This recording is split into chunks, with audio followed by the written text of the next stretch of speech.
Voici une cellule cancéreuse. Voici une cellule normale.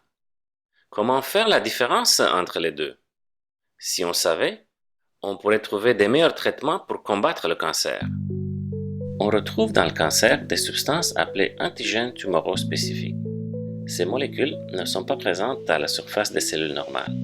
Par contre, les cancers ont tendance à cacher ces antigènes à l'intérieur de ces cellules, ce qui les rend invisibles au système immunitaire.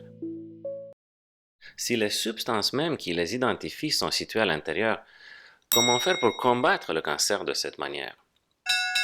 Dans une première étape, il faudrait trouver un procédé qui nous permettrait de faire ressortir à la surface de la cellule les antigènes tumoraux et la rendre ainsi plus vulnérable. Chez une personne normale, le système immunitaire représente un mécanisme de protection contre le cancer. Pour accomplir cette tâche colossale, plusieurs sortes de cellules qui composent notre système immunitaire entrent en communication de manière bien organisée. En contrepartie, pour pouvoir envahir le corps d'un patient, le cancer doit pouvoir déjouer le système immunitaire propre à ce patient qui ne pourra plus contrôler sa propagation.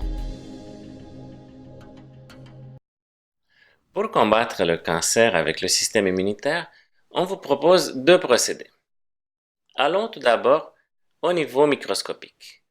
On revoit la cellule cancéreuse qui possède des antigènes tumoraux à l'intérieur.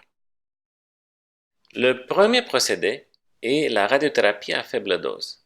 C'est elle qui va déclencher une sortie à la surface de la cellule cancéreuse des antigènes tumoraux. Elle va aussi provoquer, au sein des cellules normales, la sécrétion de substances de l'inflammation appelées cytokines et chimiokines. C'est à ce moment qu'on arrive avec le deuxième procédé, qui est l'administration de cellules immunitaires. Ces cellules ne proviendraient pas du patient, mais plutôt d'une autre personne appelée un donneur. Ces cellules vont commencer à migrer le long du gradient de l'inflammation jusqu'au site irradié. Elles vont reconnaître de manière ciblée les antigènes tumoraux et, on l'espère, provoquer une attaque immunologique contre la cellule cancéreuse tout en épargnant les cellules normales à côté. Voici notre patient qui a une tumeur dans son poumon. On débute par le premier volet de notre projet qui est la radiation de cette dernière. Ceci va provoquer les changements inflammatoires qu'on vient juste de voir. Par la suite, on arrive avec le deuxième volet de notre projet qui est l'administration de cellules immunologiques. Ces cellules vont tout d'abord se déplacer dans la circulation du patient pour ensuite être attirées vers le site irradié par le gradient de l'inflammation.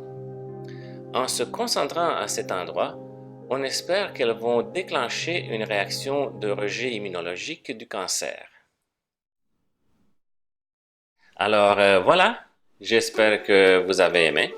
Et si tel est le cas, je vous invite à supporter notre projet en faisant un don à la fondation qui est reliée et dont les coordonnées sont listées plus bas, ou à nous écrire vos questions, commentaires, ou encore à partager ce lien avec tous vos contacts. Merci pour votre visite. À bientôt!